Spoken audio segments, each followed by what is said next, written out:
Қайырлы күн баршаңызға, қалдарыңыз қалай? Сіздермен бірге мен дәрігер Гүлжауһар Маратбекқызы. Бүгін сіздермен күз мезгілі келіп, пациенттердің арасында ең көп маған обращение болып жатқан тақырыпты қозғағым келіп отыр, ол жөтел. Біреулерде сухой кашель, біреулерде влажный кашель, ұзақ уақыт бойы созылғандықтан қалай кетіремін, жөтелді қалай емдеймін деп жүрген кісілер өте көп. Сондықтан сіз үшін де осы видео пайдалы болады деген ойдамын. Ең бірінші айта кететін нәрсе, жөтелдің өзі ешқашан емделмейді. Тікелей жөтелді емдемейді. Жөтелді тудырып тұрған белгілі бір себеп емделеді. Мысалға айта кететін болсақ, тыныс алу жолдарының пневмония болуы мүмкін, бронхит, фарингит, ларингит секілді түрлі тыныс алу жолдарының аурулары кезінде адамдарда жөтел пайда болады.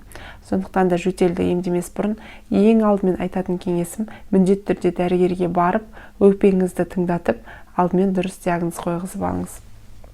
Бұл дәрігер тарапынан болатын ең бірінші тексеру жұмыстары, сонымен қатар сізге дұрыс тағайындалған емді қажет ететін жағдайлар. Ал енді сізге мысал үшін балаңыз түнгі уақытта жөтеліп жатыр, не істеймін? Қалай көмек көрсетсем болады деген сұрақ туындайды. Ондай жағдайда ең бірінші айта кететінім ол бөлме температурасының, бөлме температурасы емес, бөлменің жалпы ылғалдылық ауасына мән беріңіз. Бөлменің ылғалдылығы 40-60% аралығында болатын болса, гигрометрмен тексеріп қарағаныңызда ол нормально. Ал егер де одан төмен болатын болса, онда ауа құрғақ болса, құрғақ ауа тамақты кептіріп, одан сайын жөтеле береді. Сондықтан да ауа ылғалдылығын реттеңіз ең бірінші. Екіншіден, жөтелу арқылы организм бронхоларға келіп тұрған, қандай да бір немесе тамаққа келіп тұрған бір инфекцияны жөтелу арқылы қорғанып, соны сыртқа шығарып жіберу мақсатында деп жөтелткізеді негізінен.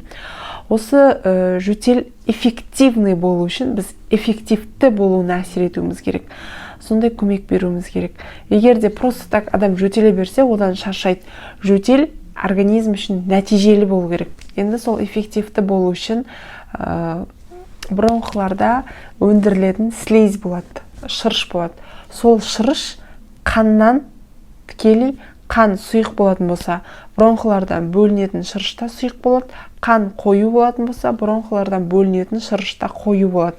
Сәйкесінше, егер де қою болып, макрота мына жақта қою болып жиналып тұратын болса, қанша жөтелгенмен оны сыртқа шығарып тастау қиын болады. Ал егер де макрота ылғал, яғни жеңіл сыртқа жөтел эффективті болу үшін, макрота ылғал шырыштары өте қозғалғыш болып келу керек. Сол кезде жөтелген кезде сыртқа инфекцияны және мына жерде қышытып тұрған макротаны сыртқа шығарып тастауға жақсы жағдай жасалынады.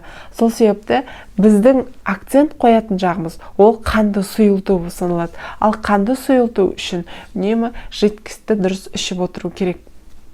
Сондықтан да енді нақты поэтапны айтатын болсам, қалай суды беру керек, сонда қанды сұйылту үшін не істеуіміз керек деген сұраққа, онда мына баланы аласыз, осын түнде мысал үшін жөтеліп жатса, аузына 5 минут сайын ибуфеннің шприцін алсаңыз болады, немесе қасықты алсаңыз болады, чайная ложканы, сонымен аузына үнемі суды құйып отыруыңыз керек. 5 минут, 10 минут сайын, пока бала ұйықтап кеткенше 1 сағат көлемінде осы процедураны жасайтын болсаңыз, немесе 2 сағат көлемінде, онда бала үшін өте жақсы көмектесе аласыз.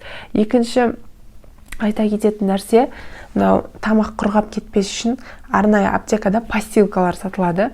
Әртүрлі дәмді болады, мятамен қосылған болуы мүмкін, абрикос, неше түрлілер болады.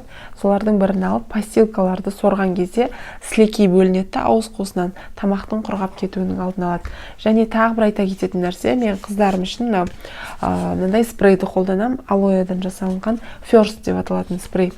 Бұл спрей құрамында ромашка бар, шалфей бар, именно тыныс алу жолдарындағы воспалительный процесстерді кетіруге арналған.